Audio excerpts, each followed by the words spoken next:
हमारे माननीय प्रधानमंत्री श्री नरेंद्र मोदी जी को हार्दिक स्वागत करते हैं। అందరం గట్టిగా చప్పట్లతోటి మనస్ఫూర్తిగా అభినందనలతో స్వాగతం సుస్వాగతం పలుకుతున్నాము గౌరవ ప్రధానమంత్రి గారికి. May I now request Shri Ashwini Vaishnav ji, Union Railways Communication, Electronics and IT Minister, to address the gathering. माननीय प्रधानमंत्री श्री नरेंद्र मोदी जी, तेलंगाना के राज्यपाल डॉक्टर सुंदरराजन गारू, केंद्रीय मंत्री श्री किशन रेड्डी गारू, उपस्थित महानुभाव, नमस्ते अंडी। आज सिकंदराबाद से तिरुपति के बीच चलने वाली वंदे भारत एक्सप्रेस को माननीय प्रधानमंत्री जी ने फ्लैग ऑफ किया है। इस शुभ अवसर पर आप सभी का हार्दिक अभिनंदन। यह तेलंगाना आंध्रा की दूसरी वंदे भारत एक्सप्रेस है। 13 नई MMTS सर्विसेज को भी फ्लैग ऑफ करेंगे। आज प्रधानमंत्री जी ने मात्र अकेले तेलंगाना के लिए 4,400 करोड़ रुपए का रेलवे के लिए बजट दिया है। साथियों, तेलंगाना में रेलवे नेटवर्क को बढ़ाने के लिए प्रधानमंत्री जी के नेतृत्व में हर कदम पर हम आगे बढ़ेंगे। We will now see a short video on 5 important road projects in Telangana state. Foundation shall be laid by the Honorable Prime Minister in a short while. Can we have the AV please?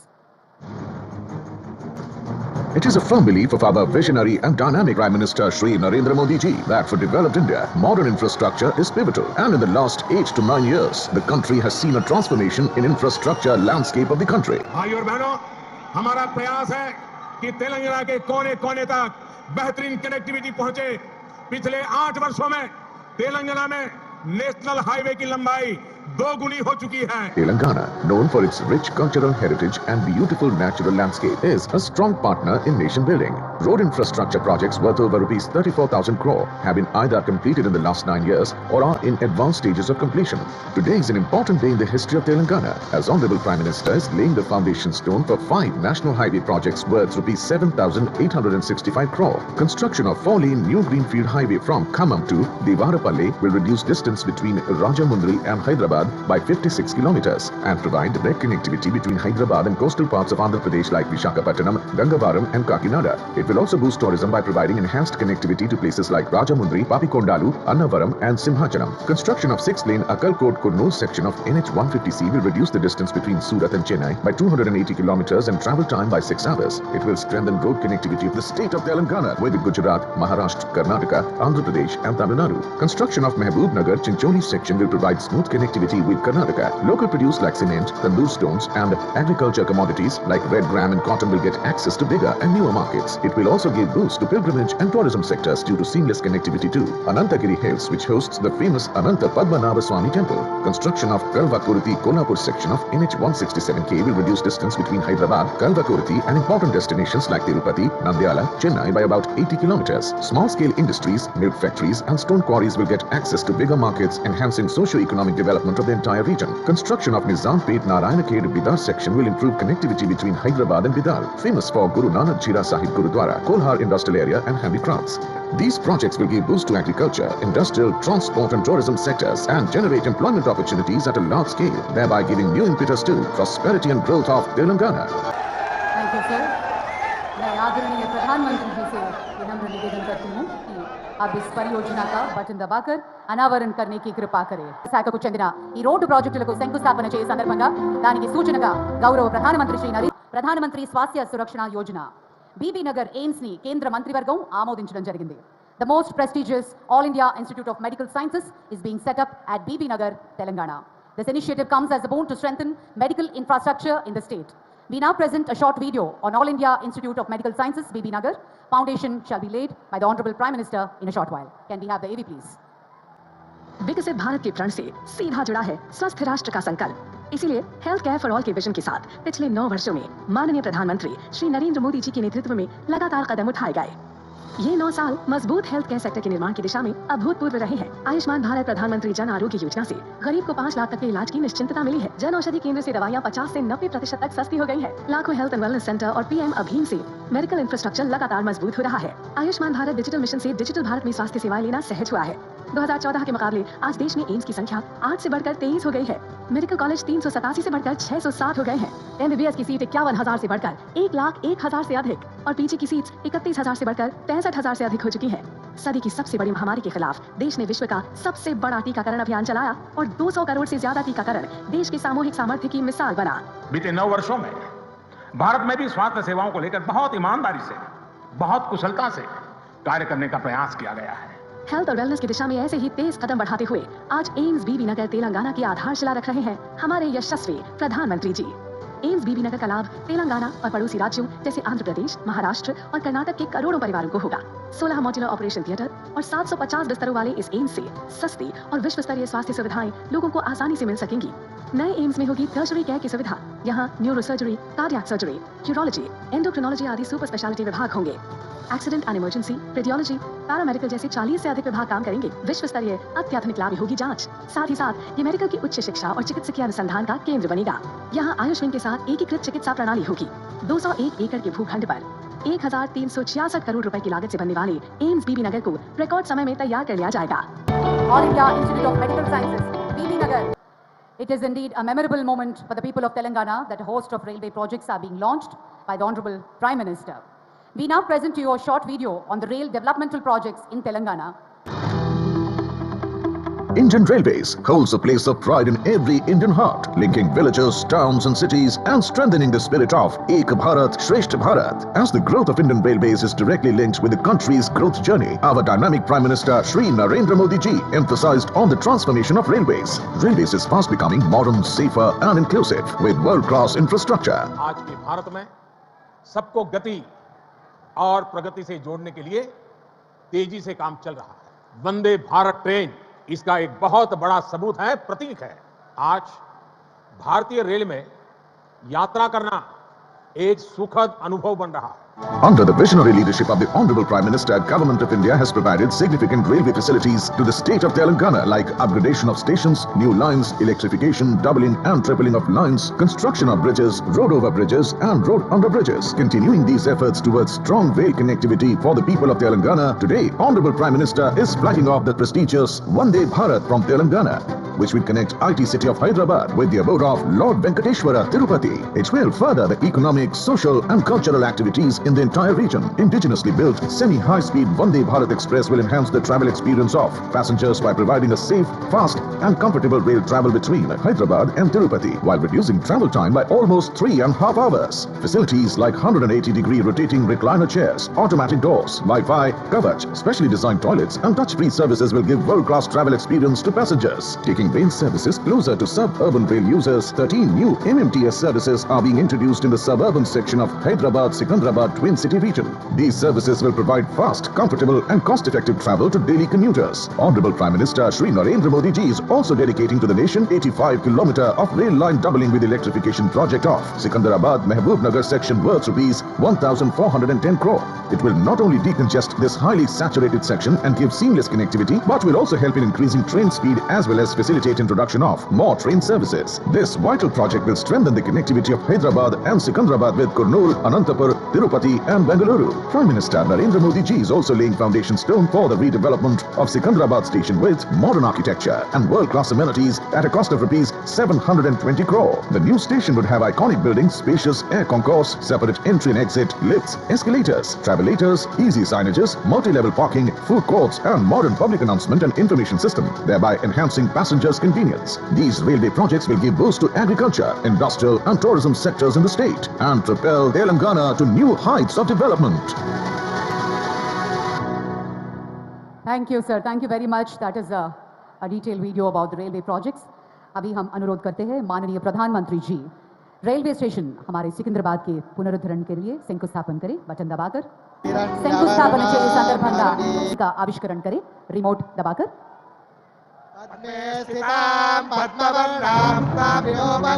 अभी हम अनुरोध करते हैं माननीय प्रधानमंत्री G flag of करके आविष्करण करें గట్టిగా చప్పట్లతో మనందరం అభినందనలు తెలియజేద్దాం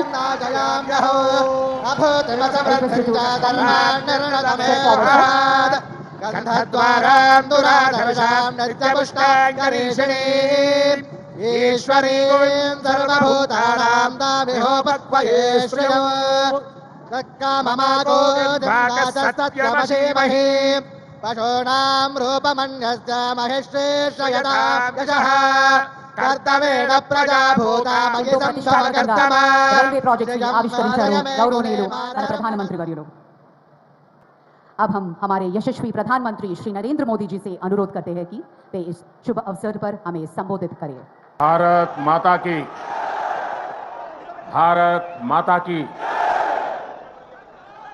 तेलंगाना की गवर्नर तमिलसाई सौंदरराजन जी, केंद्रीय मंत्रिमंडल के मेरे साथी अश्विनी वैष्णव जी, इसी तेलंगाना की धरती के पुत्र और मंत्रिपरिषद में मेरे साथी श्री जी किशन रेड्डी जी,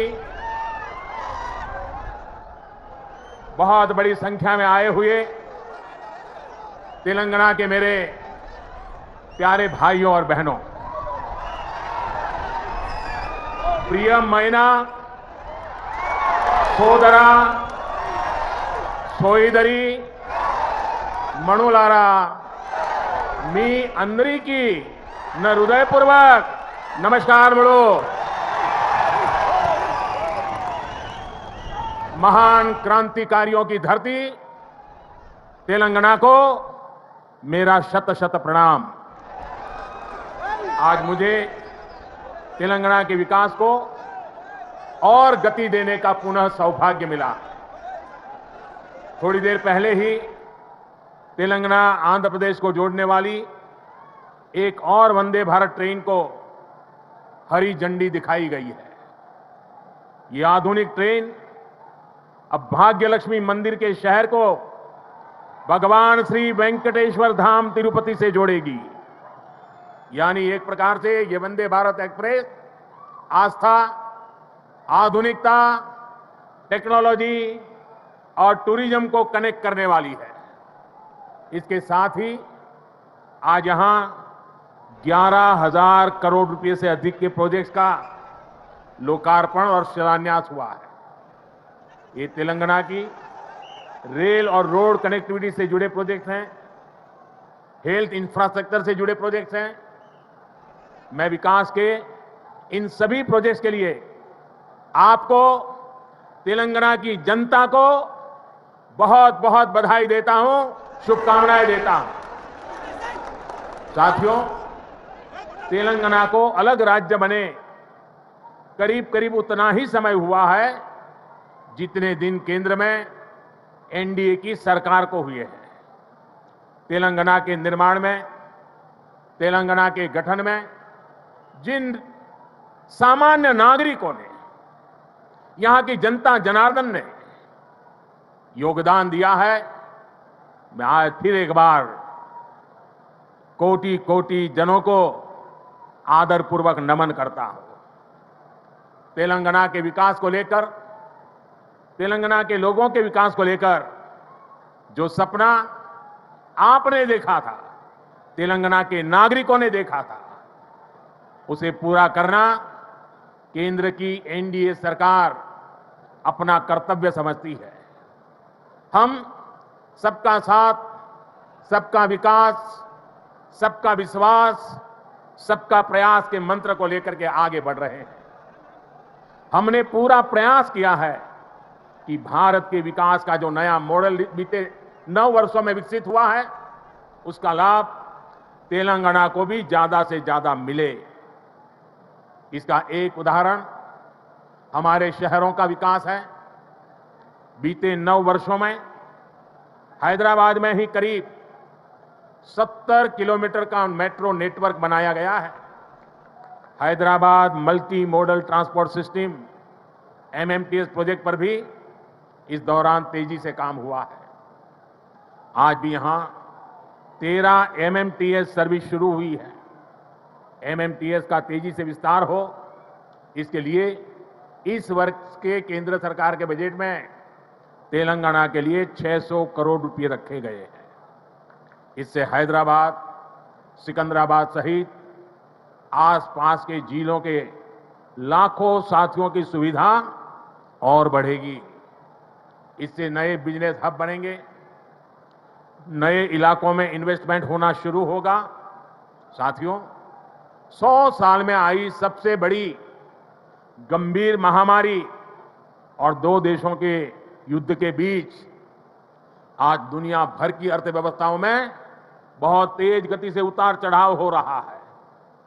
इस अनिश्चितता के बीच भारत दुनिया के उन देशों में से एक है जो अपने इंफ्रास्ट्रक्चर को आधुनिक बनाने के लिए रिकॉर्ड निवेश कर रहा है।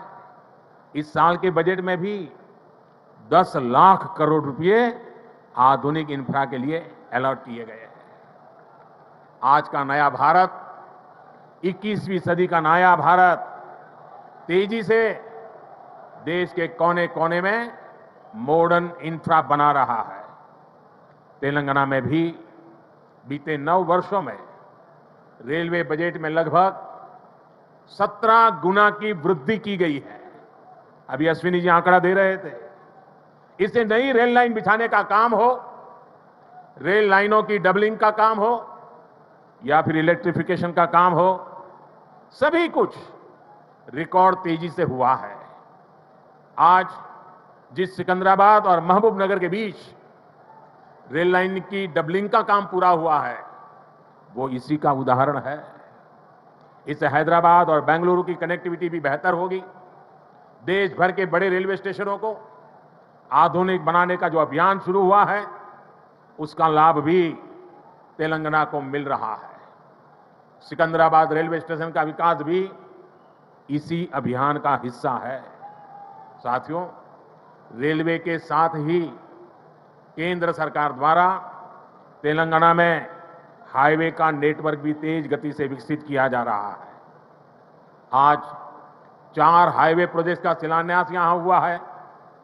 2300 करोड़ की लागत से अकलकोट करनूल सेक्शन को हो, 1300 करोड़ की लागत से महबूबनगर चिंचोली सेक्शन का काम हो, करीब 900 करोड़ रुपए की लागत से कलवाकुर्ती कोल्हापुर हाईवे का काम हो, 2700 करोड़ की लागत से खम्मम देवरापल्ली सेक्शन का काम हो। केंद्र सरकार तेलंगाना में आधुनिक नेशनल हाईवे निर्माण के लिए पूरी शक्ति से जुटी है।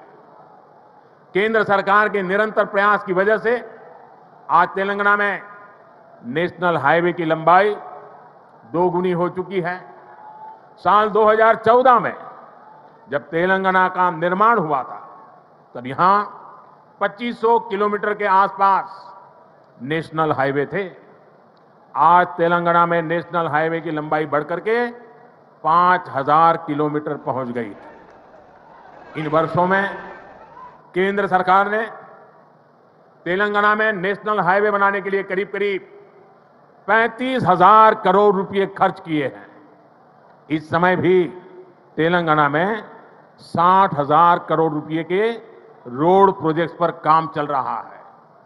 इसमें game changer Hyderabad ring road का प्रोजेक्ट भी शामिल है। साथियों, केंद्र सरकार तेलंगाना में इंडस्ट्री और खेती दोनों के विकास पर बल दे रही है।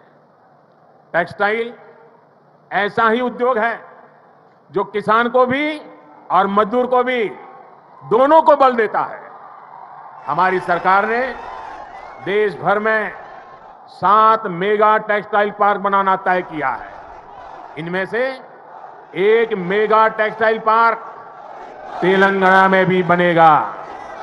इससे युवाओं के लिए नए रोजगार का निर्माण होगा। रोजगार के साथ साथ तेलंगाना में शिक्षा और स्वास्थ्य पर भी केंद्र सरकार बहुत निवेश कर रही है। तेलंगाना को अपना एम्स देने का सौभाग्य हमारी सरकार को मिला है। एम्स बीबी नगर से जुड़ी अलग अलग सुविधाओं के लिए भी आज काम शुरू हुए हैं। आज के ये प्रोजेक्ट तेलंगाना में ease of travel, ease of living और ईज ऑफ डूइंग बिजनेस तीनों को बढ़ाएंगे। हालांकि साथियों, केंद्र सरकार की इन कोशिशों के बीच मुझे एक बात के लिए बहुत पीड़ा है, बहुत दुख होता है, दर्द होता है। केंद्र के ज्यादातर प्रोजेक्ट्स में राज्य सरकार से सहयोग न मिलने के कारण हर प्रोजेक्ट में देरी हो रही है, विलंब हो रहा है। इससे नुकसान तेलंगाना के लोगों का, आप लोगों का हो रहा है। मेरा राज्य सरकार से आग्रह है कि वो विकास से जुड़े कार्यों में कोई बाधा ना आने दे। विकास के कार्यों में तेजी लाएं। भाइयों और बहनों, आज के नए भारत में देशवासियों की आशाएं, आकांक्षाएं, उनके सपने पूरे करना हमारी सरकार की प्राथमिकता है। हम दिन रात मेहनत करके इसी कोशिश में जुटे हैं, लेकिन कुछ मुट्ठी भर लोग विकास के इन कार्यों से बहुत बौखलाए हुए हैं।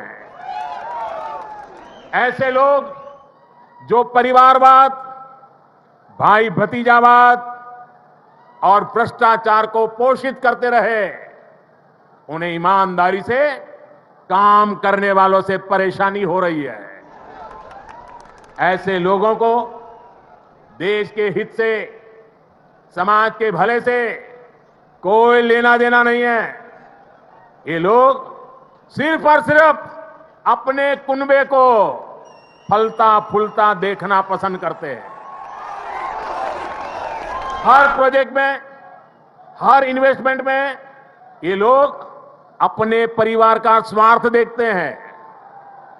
तेलंगाना को ऐसे लोगों से बहुत सतर्क रहना जरूरी है।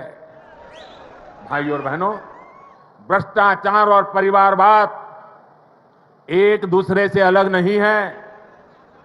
जहां परिवारवाद और भाई भतीजावाद होता है, वहीं से हर प्रकार का करप्शन फलना फूलना शुरू हो जाता है। परिवारवाद, वंशवाद का मूल मंत्र ही सब चीजों को कंट्रोल करना होता है। परिवारवादी हर व्यवस्था पर अपना कंट्रोल रखना चाहते हैं। उन्हें यह बिल्कुल पसंद नहीं आता कि कोई उनके कंट्रोल को चैलेंज करे। आपको मैं एक उदाहरण देता हूं। आज केंद्र सरकार ने डायरेक्ट बेनिफिट ट्रांसफर डीबीटी व्यवस्था विकसित की है। आज किसानों को, विद्यार्थियों को, छोटे व्यापारियों को, छोटे कारोबारियों को आर्थिक मदद का पैसा सीधे उनके बैंक खाते में भेजा जाता है। हमने देश भर में डिजिटल पेमेंट की व्यवस्था बढ़ाई है। आखिर ये पहले क्यों नहीं हो पाता था? ये इसलिए नहीं हुआ क्योंकि परिवारवादी ताकतें व्यवस्था पर, सिस्टम पर अपना कंट्रोल छोड़ना नहीं चाहते थे। किस लाभार्थी को क्या लाभ मिले, कितना मिले, इसका नियंत्रण ये परिवारवादी अपने पास रखना चाहते हैं। इससे इनके तीन मतलब सकते थे। एक, इनके ही परिवार की जय जयकार होती रहे। दूसरा, करप्शन का पैसा इनके परिवार के पास ही आता रहे। और तीसरा, जो पैसे गरीब के लिए भेजे जाते हैं, वो पैसे इनके भ्रष्ट इकोसिस्टम के अंदर बांटने के काम आ जाए। आज मोदी ने भ्रष्टाचार की इसलिए जड़ पर प्रहार कर दिया है। मुझे तेलंगाना के भाई बहन बताइए, आप जवाब देंगे? आप जवाब देंगे? भ्रष्टाचार के खिलाफ लड़ना चाहिए कि नहीं लड़ना चाहिए? भ्रष्टाचारियों के खिलाफ लड़ना चाहिए कि नहीं चाहिए? देश को भ्रष्टाचार से मुक्त करना चाहिए कि नहीं करना चाहिए? इतना ही बड़ा भ्रष्टाचारी हो, कानूनी कदम उठाने चाहिए कि नहीं उठाने चाहिए? भ्रष्टाचारियों के खिलाफ कानून को काम करने देना चाहिए कि नहीं करने देना चाहिए? और इसलिए ये लोग तिल मिलाए हुए हैं, बौखलाहट में कुछ भी किए जा रहे हैं। कुछ दिन पहले तो ऐसे कई राजनीतिक दल अदालत में चले गए, कोर्ट के पास पहुंच गए थे कि हमें सुरक्षा दो, ये हमारे भ्रष्टाचार की किताबें कोई खोले नहीं। कोर्ट के पास गए, कोर्ट ने वहां भी उनको झटका दे दिया और क्या वापस भेज दिया। भाई और बहनों, जब सबका साथ, सबका विकास की भावना से काम होता है तो सच्चे अर्थों में लोकतंत्र मजबूत होता है। तब वंचितों, शोषितों, पीड़ितों को वरीयता मिलती है। और यही तो बाबा साहब आम्बेडकर का सपना था। यही तो संविधान की सच्ची भावना है। जब 2014 में केंद्र सरकार परिवार तंत्र की बेड़ियों से मुक्त हुई तो क्या परिणाम आया, ये पूरा देश देख रहा है। बीते 9 वर्षों में देश की 11 करोड़ माताओं, बहनों, बेटियों को इज्जतघर टॉयलेट की सुविधा मिली है। इसमें तेलंगाना के भी 30 लाख से अधिक परिवारों की माताएं, बहनों को भी ये व्यवस्था मिली है। बीते 9 वर्षों में देश में 9 करोड़ से अधिक बहनों, बेटियों को उज्ज्वला का मुफ्त गैस कनेक्शन मिला है। तेलंगाना के 11 लाख से अधिक गरीब परिवारों को भी इसका लाभ मिला है। साथियों, परिवार तंत्र तेलंगाना सहित देश के करोड़ों गरीब साथियों से उनका राशन भी लूट लेता था। हमारी सरकार में आज 80 करोड़ गरीबों को मुफ्त राशन उपलब्ध कराया जा रहा है। इससे तेलंगाना के भी लाखों गरीबों की भी बहुत मदद हुई है। हमारी सरकार की नीतियों की वजह से तेलंगाना के लाखों गरीब साथियों को 5 लाख रुपए तक के मुफ्त इलाज की सुविधा मिली है। तेलंगाना के 1 करोड़ परिवारों का पहली बार जनधन बैंक खाता खुला है। तेलंगाना के 2.5 लाख छोटे उद्यमियों को बिना गारंटी का मुद्रा ऋण मिला है। यहां 5 लाख स्ट्रीट वेंडर्स को पहली बार बैंक लोन मिला है। तेलंगाना के 40 लाख से अधिक छोटे किसानों को पीएम किसान सम्मान निधि के तहत लगभग 9,000 करोड़ रुपए भी मिले। ये वो वंचित वर्ग है जिसको पहली बार वरीयता मिली है, प्राथमिकता मिली है। साथियों, जब देश तुष्टीकरण से निकलकर सबके संतुष्टीकरण की तरफ बढ़ता है, तब सच्चा सामाजिक न्याय जन्म लेता है। आज तेलंगाना सहित पूरा देश संतुष्टीकरण के रास्ते पर चलना चाहता है, सबका प्रयास से विकसित होना चाहता है। आज भी तेलंगाना को जो प्रोजेक्ट मिले हैं वो संतुष्टीकरण की भावना से प्रेरित है, सबका विकास के लिए समर्पित है। आजादी के अमृत काल में विकसित भारत के निर्माण के लिए तेलंगाना का तेज विकास बहुत जरूरी है। आने वाले 25 साल तेलंगाना के लिए भी बहुत महत्वपूर्ण है। तेलंगाना के लोगों को तुष्टीकरण तथा भ्रष्टाचार में डूबी हर ताकतों से, ऐसी हर ताकतों से दूर रहना ही तेलंगाना के भाग्य को निर्धारित करेगा। हमें एकजुट होकर तेलंगाना के विकास के सारे सपनों को पूरा करना है। इन सारे प्रोजेक्ट के लिए एक बार फिर तेलंगाना के मेरे प्यारे भाइयों बहनों को मैं बहुत बहुत बधाई देता हूं। ये मेरे लिए अत्यंत संतोष की बात है, इतनी बड़ी तादाद में तेलंगाना के उज्जवल भविष्य के लिए, तेलंगाना के विकास के लिए आप हमें आशीर्वाद देने के लिए आए हैं। मैं आपका हृदय से आभार व्यक्त करता हूं। बोलिए भारत माता की, भारत माता की, भारत माता की। बहुत बहुत धन्यवाद।